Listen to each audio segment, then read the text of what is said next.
Muna, di ka pa ba tapos? Mahuli na tayo sa sayawan sa kabilang baryo. Sandali na lang ito, Oscar. Sabi ka lang makahawak sa bewang ng babae. Ako ba talaga?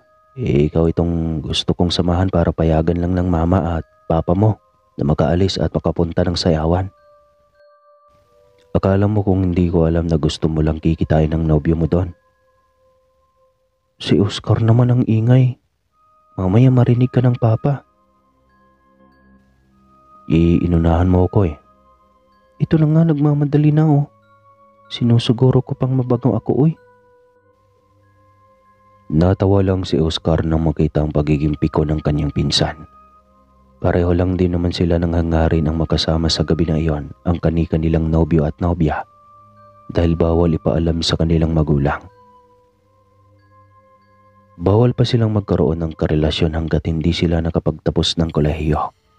Kilala ang kanilang angka na medyo nakakaangat at nagmamay-ari ng iilang mga malalawak na asyenda. At silang magpinsan na magkakasundo lagi sa lahat ng bagay. Laging nakadepensa sa isa't isa at laging ipinagtatanggol ang bawat isa sa tuwing nasasangkot sa gulo. Ayos, ang galing mo talaga, Oscar. Napaniwala mo sila Papa Ronnie at Mama Leia. Anong napaniwala? Muna ha, anong balak mo? Wala naman, uumagahin lang tayo mamaya. Scam yung sinabi mo kay Papa na 2 oras. Abay bitin yun oh. Kita mo to. Ede, ako na naman ang mapapahamak nito. Hayaan mo na, mawawala din naman agad ang galit ni Papa eh. Napakamot sa batok si Oscar. Alam na talaga niyang gano'n ang mangyayari. Ipinarada niya ang kanyang owner type jeep sa gilid ng plaza. Pagdating doon sa sayawan ay maraming mga binata at dalaga na ang nag-iindakan sa saliw ng mga musika. Inikot ni Muna ang paningin para hanapin ang nobyo. Sa sulat nito ay sinabi nitong sa sayawan na sila magkikita. Sana kaya yun? Sa utak ni Muna. Hanggang sa may tumakip sa kanyang mga mata. Nagtaka siya una kung sino yan. Ngunit nang hagkan siya nito sa noo ay napangisi siya ng sobrang lawak. Andrew? Sambit niya. Tumawa ito sabay kuha ng takip sa kanyang muka. Tsaka lang din napagtanto ni Muna na wala na sa tabi niya ang pinsang si Oscar. Salamat naman at dumating ka pa. Kala ko kasi ay hindi mo na ako sisiputin. Salamat naman at dumating ka pa. Kala ko kasi ay hindi mo na naman ako sisiputin. Saad ng kanyang nobyo. Siyempre, ginawa ng paraan. Nakangising sagot ni Muna. Muna, hahanapin kita mamaya ha. Enjoy mo na kami ng nobya kong si Lydia. Biglang singit ni Oscar. Saktong tumunog na ang sweet music. Hindi na nakatanggi pa si Muna ng hilahin ng nobyo sa gitna para isayaw. Hawak nito ang kanyang bewang habang siya ay nakakapit sa batok. Nakangiti siyang tinitigan ang mukha ng napakagwapong nobyo. Punong-puno ng pag-ibig ang mga mata nito. Totoo yata ang sinasabi ng iba. Masarap ang bawal. Pagkatapos ng sayaw nila ng sweet music ay hindi na umalis pa sa tabi niya si Andrew. Masaya silang nag-uusap at kapag gusto nila ang tugtog ay pumapagitna sila at sumasayaw hanggang sa magsawa at mapagod. Anong oras na ba? Sana kaya si Oscar? Lagot ako mamaya nito kay Papa. Sambit niya. Ihatid na lang kita kung hindi pa babalik si Oscar. Hindi pwede. Baka mabaril ka ni Papa nang wala sa oras. Tiwala lang sa akin, mahal. Ako pa ba? Basta mag-uumaga na oh. Gusto mo bang ihatid na lang kita? Pwede ba? Siyempre.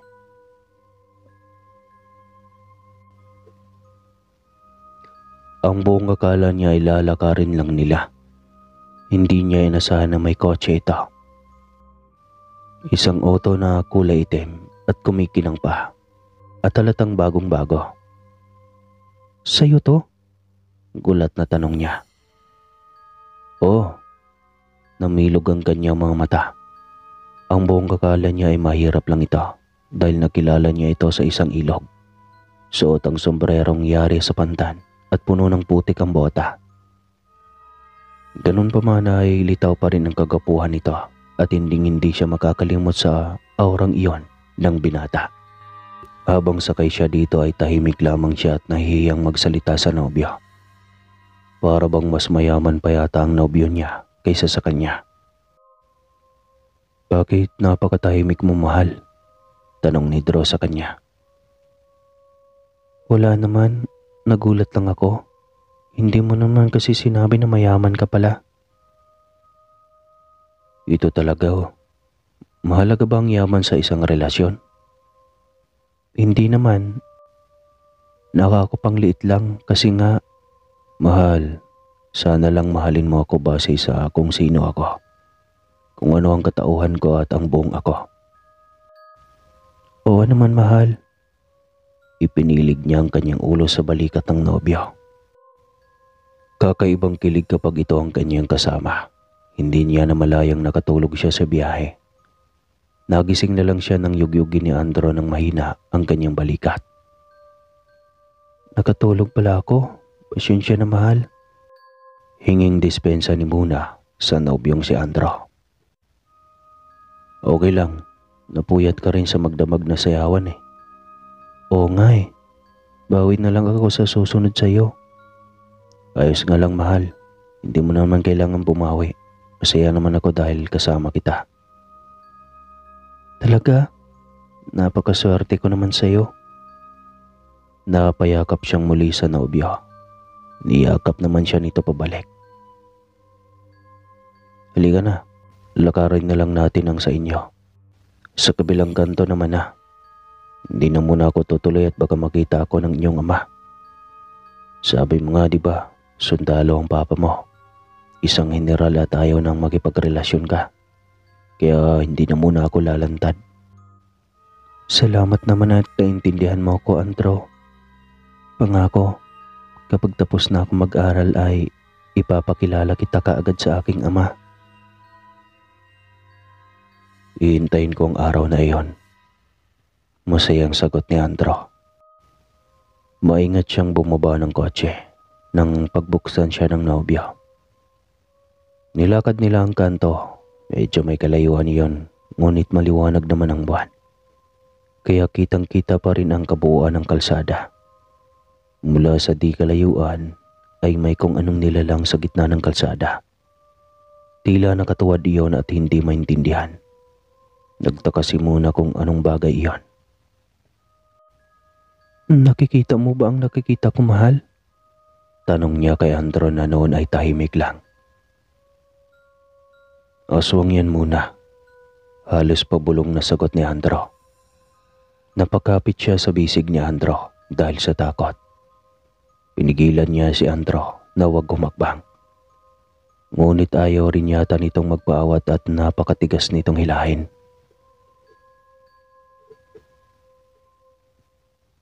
Andrew, sabi mo aswang, hindi ba? Hindi pwedeng matakot. Kailangan kitang depensahan. Biglang sagot nito at biglang tumayo din ang nilalang na kanina ay nakatuwad. Nagulat si Muna nang ibinuka nito ang malaking pakpak. Akalain mong anghel ito na bumaba sa lupa. Kulay itim nga lang at ang buhok nito ay magulo.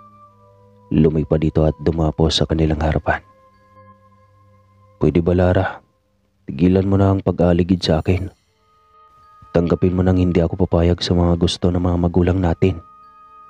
Galit na wika ni Andrew. Nagulat si Muna nang mapagtanto na kilala ni Andrew ang aswang. Naguluhan siya sa mga sinasabi ni Andrew. Dahil sa babae niyan, kaya hindi mo magawang sundin ang mga magulang natin. Mas pipiliin mo yang higit sa ating angkan. Tayo ang huling lahi, Andro. Gusto mo bang tuluyan ng magkawatak-watak ang ating mga lahi? Mahabang litanya ni Lara. Wala akong pakialam doon. Sarili kong buhay ito. Kanya-kanya tayo ng buhay at desisyon. At hindi niyo ako pwedeng pangunahan. Hindi rin ako papayag na hindi tayo may kasal, Andro. Ako lang ang pwedeng maging asawa mo. Dahil tayo ang may parehong katauhan. At oras na hindi ka pa rin tutupad sa usapan ng ating angkan, ang babaeng iyan at ang kanyang angkan ang babalikan ko. Wala akong ititira sa kanila. Tandaan mo yan, Andro. Kinabahan si Muna para sa kanyang pamilya. Kanina pa siya lutang at hirap intindihin ang kaharap. Dala na rin ang kanyang gulat at takot. Magkakamatayan tayo oras na gagawin mo yan, Lara. May diing wika ni Andro. Mas lalong nagalit ang kaharap. Tinitigan ng masama si Muna. Kaya napasiksik siya sa kanyang muka sa dibdib ni Andro.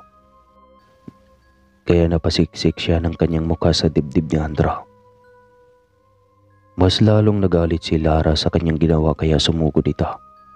Walang magawa si Andro kundi ang ilabas ang nakatago niyang katauhan. Mailigtas lang si Muna sa kamay ng katulad niya na ang lahing bangkilan. Nagulat si Muna nang biglang umikot si Andro kasama siya. Nang imulat niya ang kanyang mga mata ay laking gulat niya nang makita ang napakapangit na mukha ni Andro. Ngunit bago pa siya makapag-react ay naiharang na ulit ni Andro ang katawan laban sa nilalang. Napatras si Muna nang makita ang labanan ng dalawa.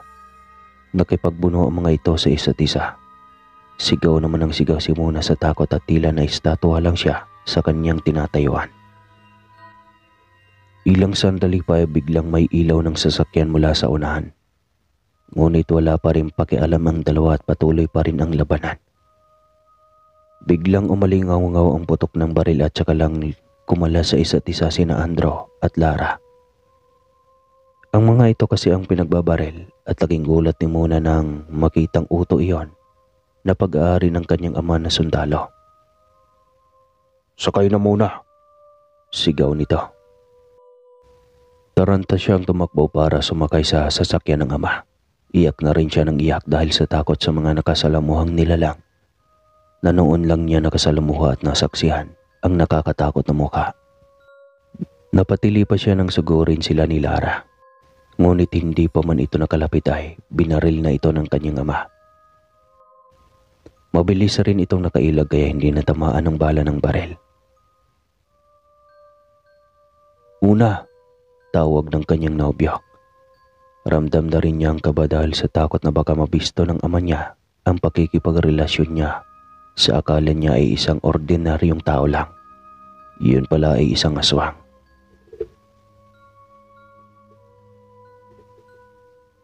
"Kilala mo ang aswang na iyan?" tanong ng kanyang ama.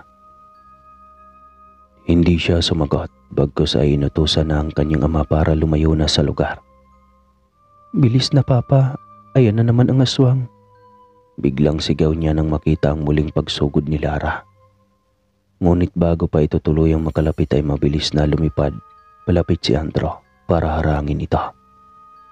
Agad na pinaharurot ng kanyang ama ang sasakyan nito. Naiiwan ang dalawang naglalaban. "Nasaan na ba ang pinsan mong si Oscar?" tanong ng amang si Mang Rone. "Hindi ko alam, Papa. Kanina pa ako naghihintay sa kanya eh. Hindi dumating kaya naglakad na lang ako pa uwi." Pagsisinungaling niya. "Lagot ka na, Oscar. Bakit pa ganito ang naging dahilan ko?" sambit niya sa kanyang isip. "Walang hiyang Oscar na yon. Sa susunod, hindi ka na niya maisasama pa sa kung saang sayawan. Talagang ipapahama ka pa talaga niya. Paano kung nalapa ka na ng mga aswang na yon?" Galit na bulyaw ng kanyang ama. Hindi na siya sumagot pa. Siguradong ilang buwan na naman siyang grounded at bawal lumabas ng bahay. Hindi man lang niya naidepensa ang pinsan. Kahit naman ano ang gagawin niyang pagsisinungaling sa ama, ay magagalit pa rin ito sa kanyang pinsan. Nagsisisi tuloy siya kung bakit pa siya umuwi. Sana pala ay nagpaumaga na lang siya. Iyon nga lang at hindi rin niya malalaman ang totoong katauhan ni Andrew kung sakaling hindi nangyari ang gabing iyon. Gulong-gulo ang kanyang isipan. Kung sana hindi ganoon ang eksena. Hindi niya matanggap na aswang si Andrew. Halimaw ang katauhan nito. Malayong malayo sa maamo nitong mukha. Wala ko bang balak bumaba ng kotse? Singhal ng kanyang ama na makitang nakatulala lang siya. Nandito na tayo, Tay. Saan na ba napadpad ang utak mo? Diyan lang tayo galing sa kabilang kanto muna. Hindi tayo galing ng syudad. Hindi na siya nag-react sa sinabi ng ama at bumaba na ng kotse nang walang imik. Pagdating sa loob ay gising pa ang kanyang ina at talatang naghihintay sa kanya na puno ng pag-alala ang mukha. Ikaw na bata ka. Alam mo bang hindi ako nakatulog sa paghintay sa iyo ng magdamag? Halos may ngayak-ngayak ng sumbat ng kanyang ina. Pasyensya na ma, naaliw ako sa sayawan, nakakainda kasi. Nakakaindak rin yung sinugod ka ng mga aswang, hindi ba? Biglang sabat ng kanyang ama. Anong ibig mong sabihin na Ronnie? Hindi na siya nakapagsalita pa dahil masakit ang titig ng kanyang ama sa kanya. Nadaanan ko itong anak mo. Mukhang pinag-agawan ng dalawang aswang. Buti na lang yata at parehong sakim ang mga aswang na iyon. Parehong ayaw ng may kasalo kaya hindi siya nalapa. Kung nagkataong nagkasundo ang dalawang iyon, edi, buto na lang niyang natitira sa ngayon. Mahabang salaysay ng kanyang ama. Mabuti na lang at hindi nahalata nito na dinipensahan siya ni Andrew. Dahil oras na malalaman ng mga ito na nobyo pala niya ang aswang na iyon, siguradong hindi na siya makakalabas pa ng bahay. Hindi na rin siya makapag-aral pa. Masamang impluensya yata iyang si Oscar sa anak natin, Ronnie. Pagsabihan mo iyang pamangkin mo. Ayoko na siyang makasama pang muli ng ating anak. Galit na wika ni Aling Leia. Ma, wala naman pong kasalanan si Oscar. Depensa niya sa kanyang pinsan. Huwag mo nang ipagtanggol pa muna. Basta simula ngayon, huwag ka nang lumabas pa ng bahay kasama si Oscar. Ipapahama ka lang din naman ng pinsan mong iyon. Pero kasi ma... Matulog ka na dun muna. Putol ni Mang Ronnie. Wala siyang magawa kundi ang sumunod sa utos ng ama. Sa kabila ng puyat at antok ay hindi niya magawang makatulog dahil si Andrew ang kanyang iniisip. Hindi pa rin siya makapaniwala na aswang ang kanyang naging nobyo. Iniisip pa rin niya ang kanyang pinsan. Tiyak na mabibingi ito sa galit na oras na makita ito. Tiyak na mabibingi ito sa galit oras na makita ito ng kanyang ama at ina. Umaga na siyang nakatulog dahil sa napakalalim ng kanyang mga... Umaga na siyang nakatulog dahil sa napakalalim ng kanyang mga iniisip. At nagising siya sa mataas na boses ng kanyang ama. Narinig niya ang pangalan ng pinsan na si Oscar. Ibig sabihin ay pumunta ito ng maaga sa kanilang bahay. Tiyak na nag-aalala rin ito sa kanya dahil hindi siya nito na ihatid kagabi pa uwi. Nagmadali siyang lumabas ng kwarto at naabutan niyang pinipilit ng kanyang ina na hilahin palabas ang kanyang pinsan. Ma naman, tigilan niyo iyan. Hindi pa nga nakapagkape yung tao. At saka yung mga nakikinig ngayon baka hindi pa nakapagkape. Kaya itigil ko muna to. Abangan sa parto. Ho ho ho ha ha.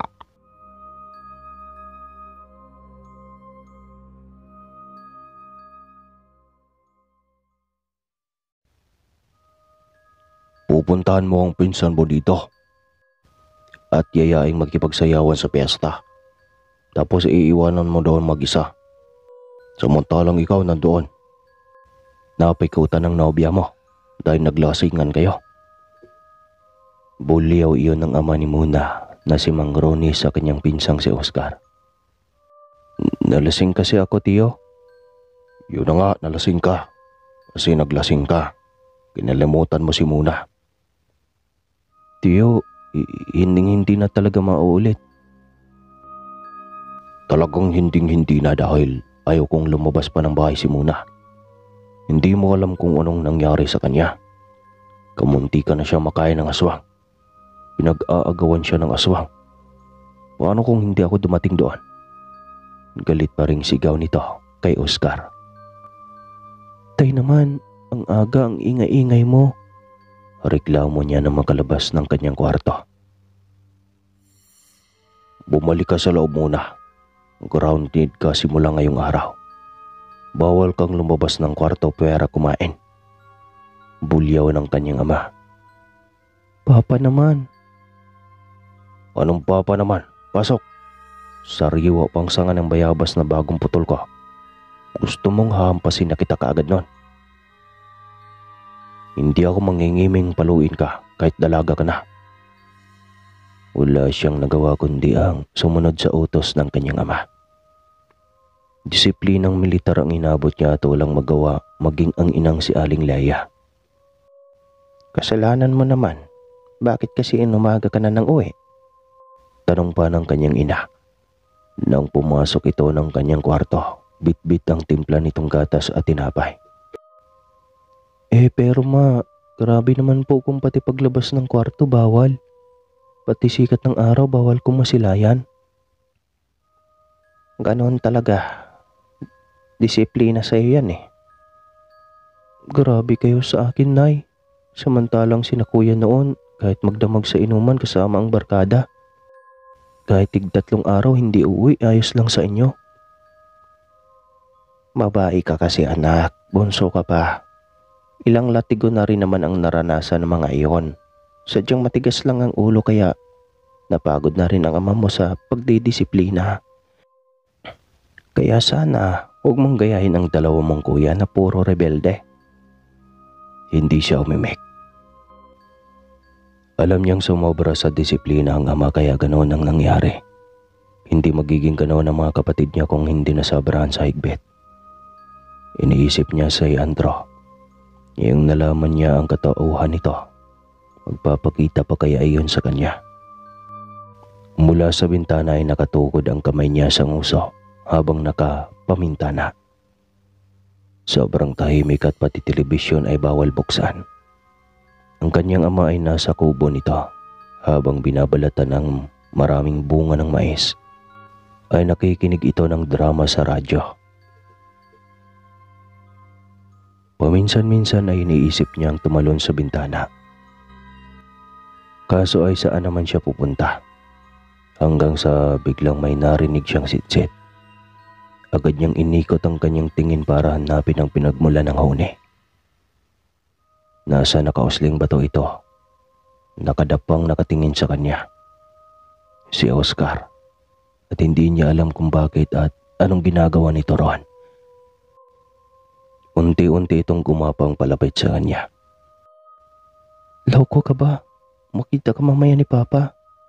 Sigurado akong malalagot ka. Kaya nga ako nagtatago eh. Grabe iyang si Tiyo. Matanda na matapang pa rin. Intindihin mo na lang. Ganyan talaga siya eh. Bakit ba? Anong pakay mo sa akin? Wala akong pakay sa'yo. Pero si Andro, tingin ko meron. May ipinadalang liham. Ganun ba? Bilis, ibato mo dito sa loob. Siguraduhin mo lang na huwag sasablay. Yari tayo kay Papa kapag mahuli niya. Maingat nitong ibinato ang hugis diamanting tupi ng sulat. Mabuti at nasalo niya kaagad iyon. Kaya diretso na niyang binuksan iyon. Sabik siyang malaman kung anong laman ng sulat kaya agad niya iyong binuksan. Nakalagay doon na magkikita sila pagkaraan ng 5 araw. Kumahal pa niya ito matapos nang nadiscover niyang lihim na katauhan ay sisipot siya. At kung hindi man siya makasipot, isa lang ang ibig sabihin. Hindi niya tanggap ang katauhan nito. Tanga to, talagang hindi ako makakasipot. Dahil grounded ako ng 1 buwan. Wika niya sa sarili habang nakabusangot. Hindi siya mapakali at walang tigil ang paraot parito niya. Hanggang sa magulat na lang siya nang makitang nakakabit sa kanyang bintana ang pinsang si Oscar. Anak ng tikbalang, bakit ka ba nanggugulat? Huwag kang maingay. Tulungan mo na akong makaakyat, dali. Agad niya itong hinila hanggang makapasok sa loob ng kwarto niya. Saktong pagtayo nito sa harap niya nang batukan niya ito. Aray ko naman. Mananakit pa ikaw na nga itong tinulungan. Reklamo nito. Talaga pa? Salamat ha. Dahil sa tulong mo, ito ako ngayon. Nakakulong sa sariling kwarto. Sorry na. Buti ka nga nakakulong nga sa kwarto lang. Samantalang ako napikot sa hindi ko naman nobya. Napakunot ang kanyang noo sa sinabi nito. Anong hindi nobya? Nobya mo naman ang kasama mo nung iniwan mo ako kay Andro. Oo nga, pero kasi nag-inuman kami kasama ang barkada niya. Kaya ayun. Hindi ko napansin iba na pala katabi ko. Dahil sa sobrang kalasingan. Yan, manya kasi. Napala mo ngayon. Wow, napaka-supportive nito. Salamat muna. Ang swerte ko na naging pinsan kita. Abat, ikaw pa talaga ang mang-iinsulto sa akin ng ganyan. Iniwanan mo kaya ako sa ere. Alam mo, ikaw yung may hangover. Hindi makaintindi. Nalasing nga ako. Napabuga na lamang siya ng maraming hangin. Kahit anong sisi niya dito ay hindi naman siya nito mailalabas ng kwarto niya. Sige na, wala ka bang isusulat pabalik kay Andro? Dadalhin ko na. Wala. Paano kasi gusto niyang magkita kami?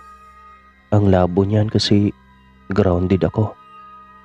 Nakasimangot niyang sagot sa kanyang pinsan. Hindi problema yan. Ayan ka na naman, Oscar. Ano na naman ang pumapasok dyan sa kokote mo? Huwag mo na nga akong ipahamak pa kay Papa. Baka malumpo tayo nun pag nahuli ulit tayo. Kung mahal mo naman yung tao. Naku, Oscar. Problemahin mo yung kasal mo, hindi ang buhay pag-ibig ko. Magagawan ko pa ito ng paraan. Mamaya kapag sumuway ako kay Papa, hindi na ako makakalabas ng tuluyan ng kwarto. Wala ka maging maid of honor sa kasal mo. Sige ka. Biglang bumigat ang mukha nito nang sabihin niya dito ang tungkol sa kasal. Halatang mapipilitan lang talaga ito sa isang mabigat na desisyon sa buhay dahil sa pagkakamali nito. Ngunit ganon yata talaga ang buhay. Sa pagkakamali naman ay natututo rin. 5 araw na buhat nung matanggap niya ang sulat ni Andro. Balisa siya at hindi alam ang gagawin. Aswang kasi ito at hindi niya sigurado kung matatanggap niya ito ng buong buo. Wala siyang ginawa simula nung maging grounded siya sa bahay kundi kain tulog. Makakalabas lang siya sa bahay kapag maligo. Bantay sarado siya sa kanyang ama oras na nasa labas siya ng bahay. Kaya hindi na siya aasa pa na magkita sila ni Andro. Kinagabihan ay maaga siyang nakatulog. Ngunit nagising siya sa kalagitnaan ng gabi dahil sa huni ng kung anong nilalang sa kanyang bintana. Wari ay may binubulong ito. Bigla niyang naalala si Andro kung ang nobya niya ito. Takot pa rin siyang lumabas para makita ito kung kanong isa itong aswang. Dinig niya ang mga yapak na paraot pa rito sa harap ng kanyang kwarto at kinakabahan siyang baka si Andro ito. At magis na ng ama. Dalawa lang ang pwedeng mangyari kung hindi ang papa niya ang maperwisyo. Marahil ay si Drew. Kahit aswang ito at ramdam niyang dismayado siya sa katauhan nito, ay hindi rin naman niya maatim na masaktan ito. Gusto niyang buksan ang bintana at ipagtabuyan ito, ngunit natatakot pa rin siya. Marahil sa itsura nito at sa isiping nangangain ng tao ang aswang.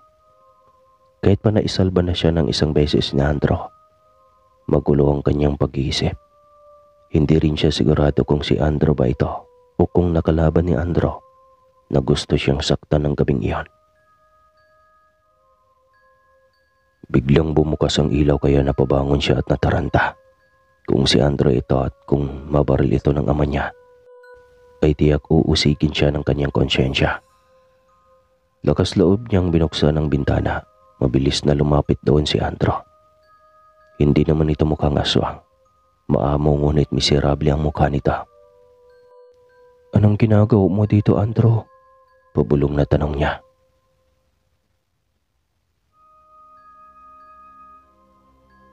"Gusto kitang makita, mahal. Namimiss kita."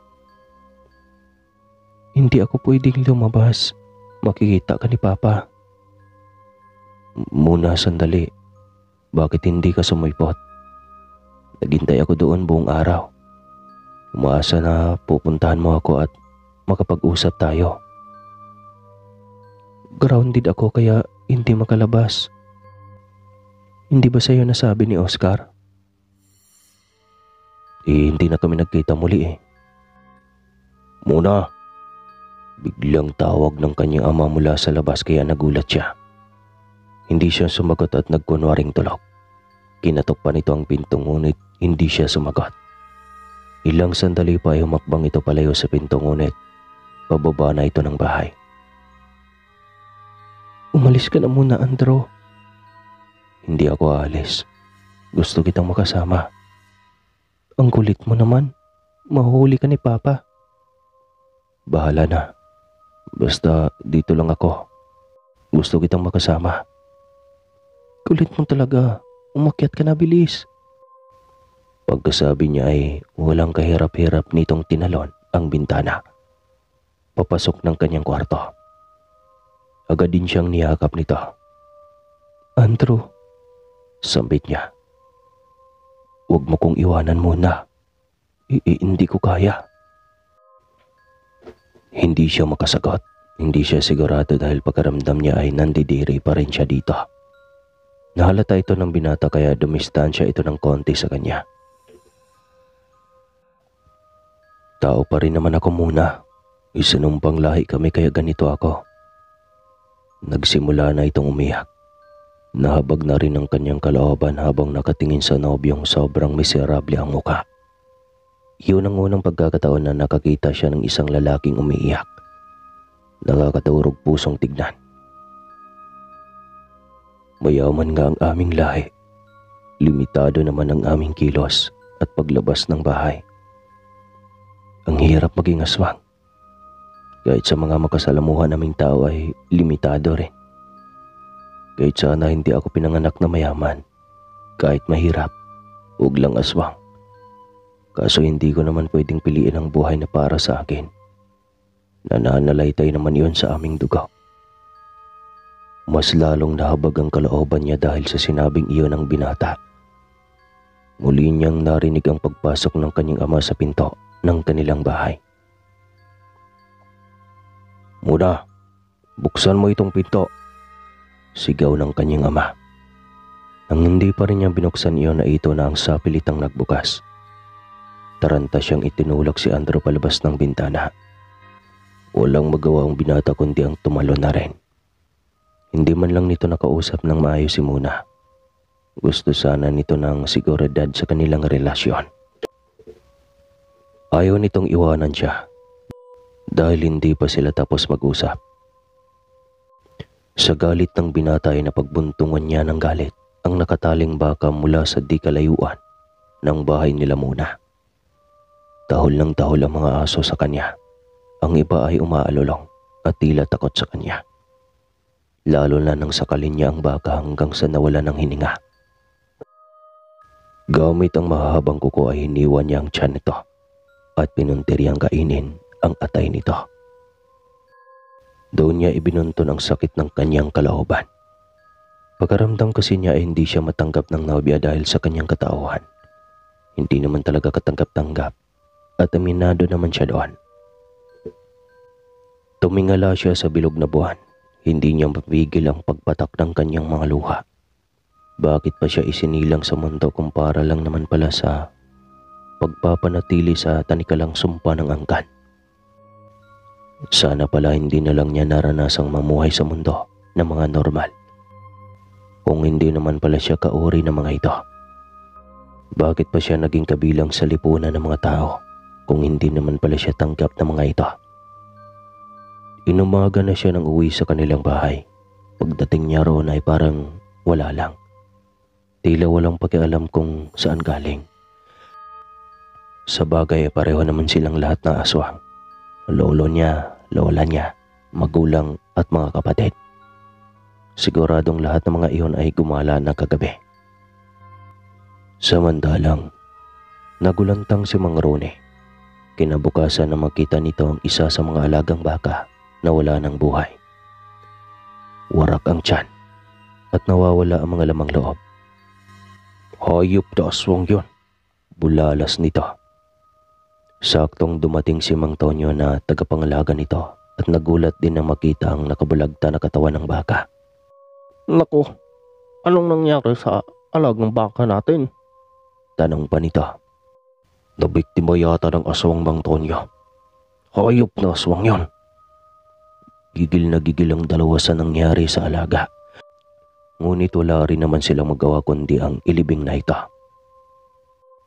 Pasensya na kung hindi ko nabantayan, Boss Rone. Hinging pa umanhin ni Mang Tonyo. Hindi mo naman kasalanan. Aswang ang may gawa kaya iyon ang dapat sisihin. Kung hindi ba kang nabiktima ng hayop na iyon ay malamang ibang alaga rin. Buti nga hindi si Budak, ang buntis nating kabayo. Paborito ko pa naman yon. Kapag nagkataon na hindi ko titigilan ang paghahanap sa aswang na iyon para may pagigante. Nanlumo si Mang Tonyo. Matagal-tagal na rin na walang may nabalita ang maperwisyo na aswang sa kanilang lugar. Naging alerto ito dahil ibig sabihin lang ay may bagong aswang sa kanilang lugar. Habang nag-aalmusal ay naikwento ni Mang Rone ang tungkol sa kanilang baka. Natigilan sa pagkain si Muna. Sigurado siyang si Andro ang may gawa. Matagal na walang may nangyaring ganoon sa kanilang asyenda. Kung walang nakaapak na Andro sa kanilang asyenda ay wala namang naganap na pagpatay sa kanilang mga alaga. Mas lalo tuloy siyang naging dismayado. Paano niya tuluyang matanggap ito? Gayong kadiscovery pa lang niya sa katauhan nito ay dismayado na ito. Isang linggo ang lumipas at wala ng paramdam pang muli mula kay Andro. Aminado siyang nangungulila rin siya dito. Ang boses nito at kung paano ito sa kanya makipag-usap. Namiss rin niya ang buong maghapon na magkasama sila na tila ba hindi sila nauubusan ng topiko. Akala ko kopiko, topiko pala. Biglang kumatok sa kanyang pinto ang ama. May nais daw itong sabihin kaya lumabas na siya at sumunod na dito patungong balkonahe. Naroon ang kanyang ina. Tila ba napaka-formal ng kanilang pag-uusapan. Bakit parang napakaseryoso ng usaping ito? At ganyan iyang mga mukha niyo? Seryoso nga ito muna. Hindi lang kami sigurado kung matatanggap mo ba ang naging desisyon namin ng mama mo. Ang alin, Papa? Hinahabol tayo sa buwis ng ating lupain. O, hindi bayaran niyo na po. Yun nga anak. Wala na tayong pera. Wala? May pera pa naman tayo sa bangko, hindi ba? Matagal nang tatalo iyon sa sabong. Papa naman, akala ko ba tumigil ka na sa bisyo mong iyan? Kaya hindi mo masaway ang dalawa kong kuya eh. Matagal naman na akong tumigil, nak. Pero magkape muna ako para hindi ako mabitin sa kwento. Kasi puputulin mo na natin. itutuloy. Sa mga hindi pa po nakapag-subscribe sa channel na ito, bakit naman hindi ka nag-subscribe? Iyon naman pala Papa, naka-recover na tayo. Kampanting saad niya sabay tayo niya para pumasok ulit sa kwarto niya. Limas na nga ang pera natin sa bangko. May mga produkto naman na. Ilang taon ka bang tumigil na? Tanong niya habang hawak ang siradora ng kanyang pintuan. 5. Di 5 taon ka na ring nakaipon uli. Hindi nak eh. Ang 5 taon na iyon ay pambayad pa sa mga nautangan ko. Naku naman Papa, mahirap na pala tayo sa daga nito. Pasyensya ka na anak. Nasa huli talaga ang pagsisisi. Kung ibebenta ko naman itong lupa natin, mas lalo pang magalit ang mga kuya mo sa akin. Kung ganoon, ikaw pa lang dahilan kung bakit mabisyo ang dalawang iyon. Pinalayas mo pa dahil ayaw makinig sa'yo. Ikaw naman palang dahilan. Ayaw ko silang matulad sa akin muna anak. Natampal ni Muna ang kanyang noo. Pati pa siya na nag-aaral pa lang at gagraduate na sana sa kolehiyo. 1 taon na lang sa susunod na pasukan ay maperwisyo pa. Hindi pa naman siguro ganun kalaki ang buwis Papa. Mga 10 anak. 10 buwan? Utangan mo muna sa bangko. Kayang-kaya yan. 10 taon anak. 10 taon? Halos malula na ang kanyang mga mata sa sobrang dilat. Ilang taon pa lang ba siya simula noong pinabayaan ng ama niya ang kanilang lupa? Dati naman itong military at may mataas na posisyon. Saan na napuntang lahat ng sahod nito? Halos mahimatay na siya sa mga sandaling iyon. Paano hindi naisip ng kanyang ama na bayaran ng ganon katagal ang kanilang buwis? Natameme siyang bigla at nawala ng sasabihin. Para na siyang iiyak. Saan na sila pupulutin kung kukunin sa kanila ang lupaing iyon lang ang tanging kayamanan nila? Sa kangkungang tiyak ang kanilang bagsak. Anong gagawin natin Papa? Walang buhay niyang tanong. Yung kakilala kong negosyante at asyendero sa kabilang bayan.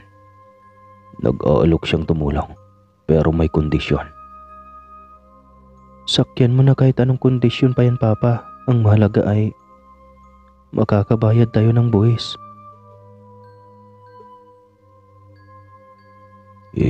Ang kaso anak, ang kondisyon ay ikakasal mo na kayo ng anak niyang lalaki.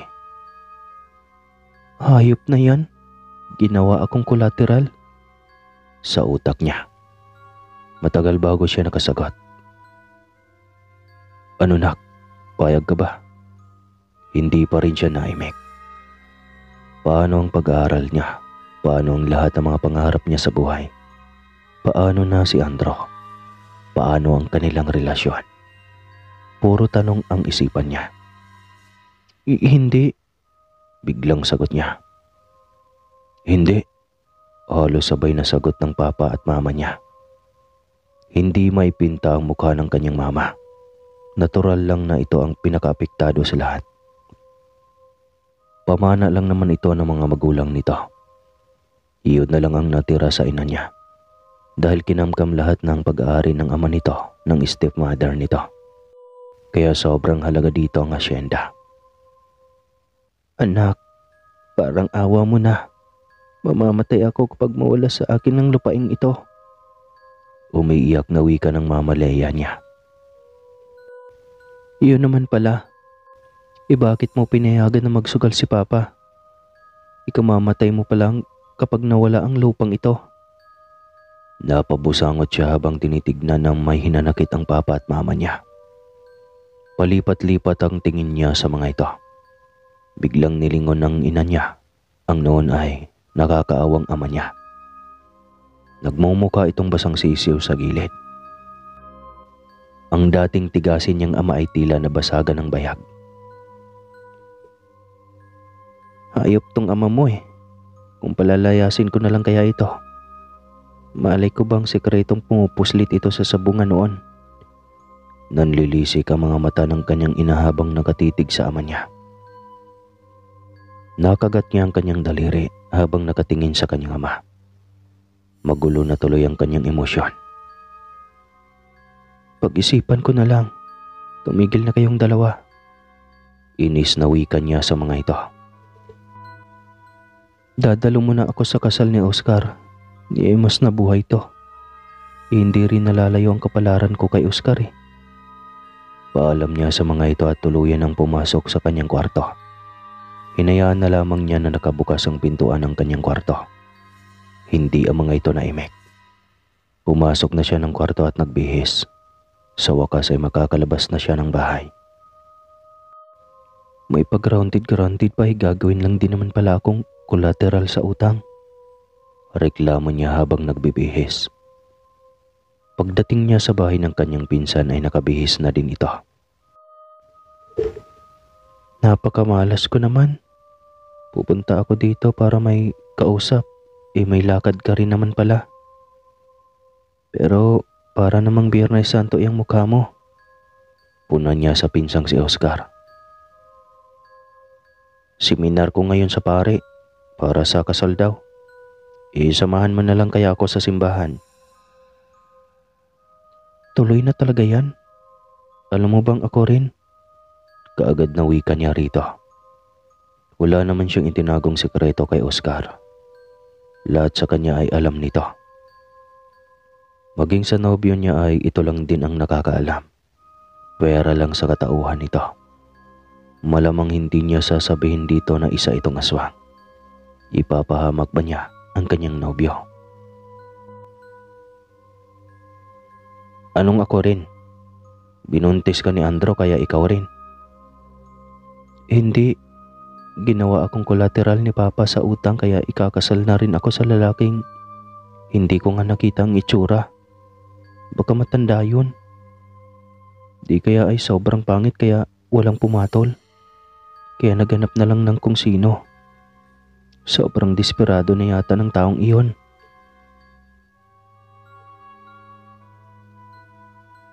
Hayop, mukhang pareho pala tayo ng swerte nito. Wika ni Oscar. Hindi pa niya nakita ang babaeng pakasalan ni Oscar kaya naintriga siya at gusto niyang itong makita.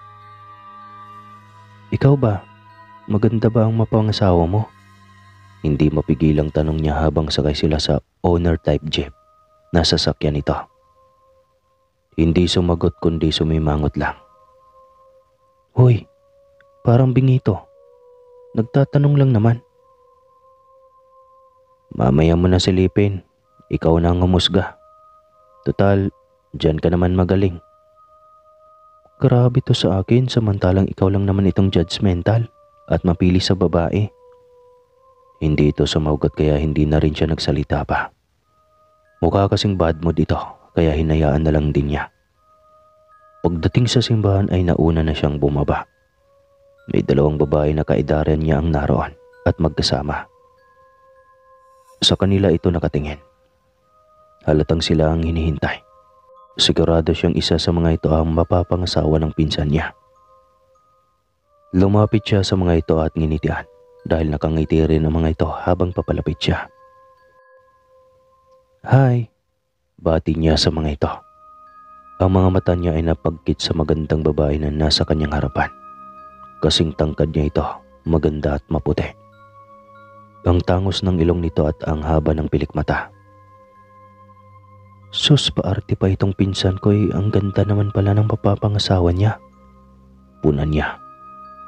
Ngumiti lang ito at samantalang ang kasama nitong pandak na hanggang ilalim ng kanilang balikat, ang taas, ay hindi maipinta mukha. Dinaig pa nito ang natalo sa sabong. Hindi man lang niya ito pinansin. Pagdating ni Oscar ay kagad na kumapit ang babaeng pandak sa bisig nito. Napaawang ang kanyang mga bibig sa gulat. Si Wilma, siya ang magiging asawa ko. Tila walang buhay nitong pakilala. Natampal niya ang kanyang noo sa gulat at pigil ang sarili niya upang huwag matawa.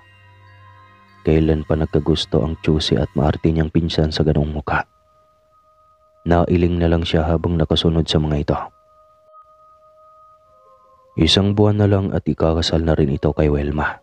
Samantalang siya ay kinukulit na ng ama kung ano na ang magiging desisyon niya. Oo na, papayag na ako. Pero sana tuluyan nang nawala iyang mga bisyo niyo. Pangako anak, matagal ko nang tinigil at nagsisisi na ako ng sobra. Hindi siya sumagot. Ang inay niya ay naiyak dahil nasasayangan sa kanyang mga pangarap. Kaso ay wala ng pag-asa dahil baon na sa utang ang pamilya. Sabihin mo, wag na akong isama sa seminar sa simbahan o di kaya ay sa wis na lang. Ayaw ko nang ikasal ng nakatrahe di Buddha. Mapera naman sila. Diretso na lang pirmahan sa marriage contract. Ayaw ko ng maraming proseso. At lalong ayaw ko ng seremonya. Reklamo niya. Sige anak, sasabihin ko. Hindi na siya umimik pa. Ayaw niya niyang isipin pa ang magiging buhay niya. Bahala na kung ano ang kahinatnan. Makalipas ang 3 araw ay biglang may dumating at ito ang abogado ng mapapangasawa niya. Bit-bit nito ang mga papeles na pinirmahan niya. Iba din, may paabogado pa. Yayamanin nga. Pero sigurado akong kung hindi dugong ang mukha nun, ay matanda na. Sa utak niya. Walang alinlangan niyang pinirmahan lahat iyon. Ang mahalaga sa kanya ng mga oras na iyon ay ang kanyang mga magulang. Hindi na mga ito mamomroblema pa dahil bayad na niya. Hindi na rin nagtagal ang abogado at umalis din kaagad. Ngunit kinahaponan ay isang malaking van ang dumating. Hahakutin na ang kanyang gamit dahil uuwi na siya sa bahay ng kanyang asawa. Seryoso ba to? Para naman yatang nananaginip lang ako nito. Wika niya sa sarili. Napaiyak siya habang inikot ang paningin sa kanyang kwarto. Hindi na ito ang maging permanente niyang tirahan. Matapos ligpitin ang mga gamit niya ay hinakot lahat na iyon ng isang tauhan ng kanyang asawa. Hindi man lang niya alam kahit pangalan ng asawa niya. Dahil diretso perme lang siya sa mga dokumento at ibinalik agad iyon sa abogado. Dumalaw ka rin dito minsan anak ha. Mamimiss ka namin ng papa mo. Umiiyak na wika ng ina niya. Matapos ng dramahan nila ay umakyat na siya sa loob ng van. Hindi man lang niya magawang tingalain ang mukha ng kanyang asawa. Hindi siya interesado kung ano ang pagmumukha nito. Ipinatong nito sa kanyang paa ang kamay nito. Napasulyap siya dito saglit. Bakit parang kamay ito ni Andro? Sa utak niya. Napabuga siya ng hangin. Marahil ay namimiss na talaga niya ng sobra ang nobyo niyang iyon. Naikasan man lang siya sa iba nang walang pakikipaghiwalay sa nobyo. Malayo-layo rin ang bayan nito mula sa kanila. 2 oras ang biyahe nila bago makarating doon. May kalakihan ang bahay ng kanilang dinulugan. Bagong modelo rin ito ng bahay sa kapanahunan. Halika na asawa ko, huwag ka nang malungkot. Tawag ng kanyang asawa sa kanya nang tila nakatulala lang siyang nakatingala sa bahay. Nagulat pa siya nang mahimigan ang boses nito. Hindi siya magkakamali. Boses ito ni Andro. Nang tingalain niya ito ay halos natigil ang pagtibok ng kanyang puso. Andro? Gulat na sambit niya. Bigla siyang hinimatay at nawala ng malay. Halos magwala si Andro habang karga ang asawa papasok ng bahay niya. Sa utak nito ay talagang kinatatakutan niya ito dahil sa pagiging aswang nito.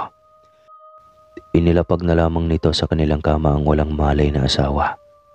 Padilim na at unti-unti na ring lumalabas ang buwan. Mabubuhay na naman ang katauhang halimaw nito.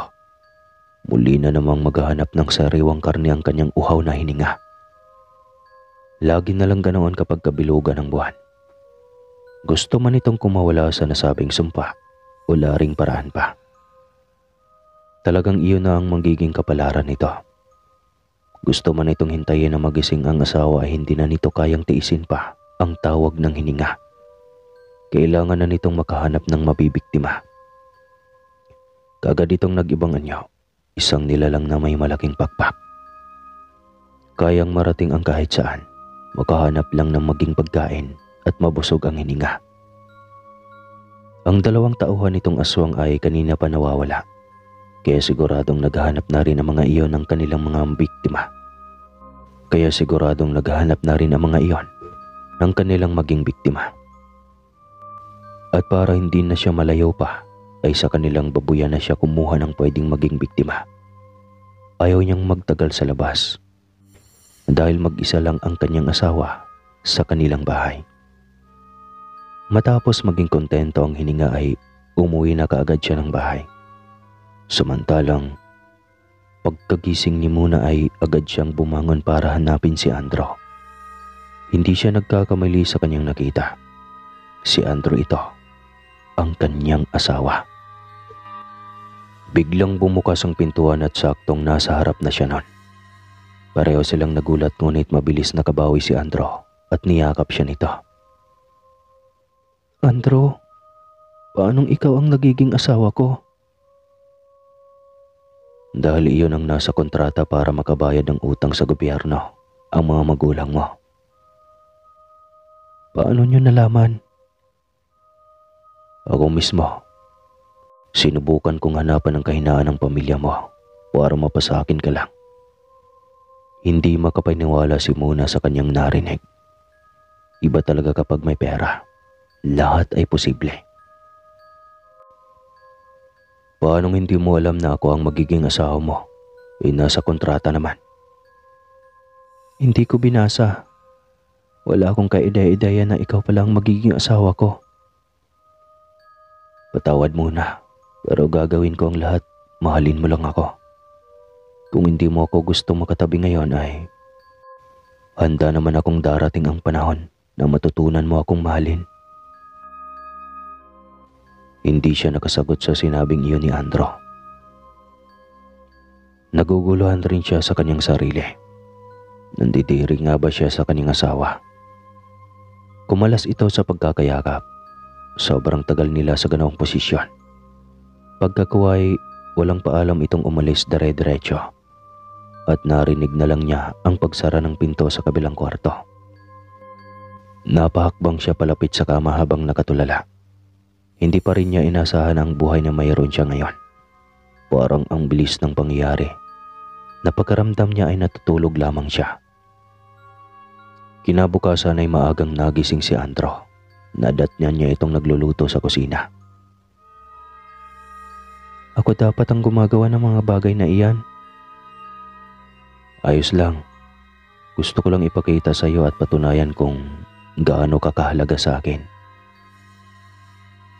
Pero wag mo naman akong pagsilbihan ng ganito. Dinaig ko pa ang isang reyna kapag ganito. Reyna naman talaga kita. Lahat gagawin ko para sa iyo. Napangiti siya dito. Muli na namang nagliparan ng milyon-milyong paru-paro sa kanyang tiyan. Magpapa-hard to get pa ba siya? Gayong alam naman talaga niya sa kanyang sarili na mahal niya ang kanyang asawa. Sayang sa oras at panahon, pagkabukas ay huli na pala ang lahat. Kaya aamin na siyang mahal talaga niya ang kanyang bagong asawa. Iyon ang totoo at iyon ay sigurado. Ika nga sa isang kasulatan na ang pag-ibig ay hindi na naghili, hindi nagmamapuri, hindi palalaw, hindi lumalabag sa kagandahang asal, hindi naghahanap ng para sa sarili, di nagagalit, di nag-iisip ng masama, dahil ang pag-ibig ay totoong mahiwaga. At dahil sa mahiwagang pag-ibig ay wala nang kasunod ang kwentong ito. Wala na akong utang sa inyo. Maraming salamat po at tuloy-tuloy lang sa pagsuporta. At mas lalong huwag kalimutan magkape.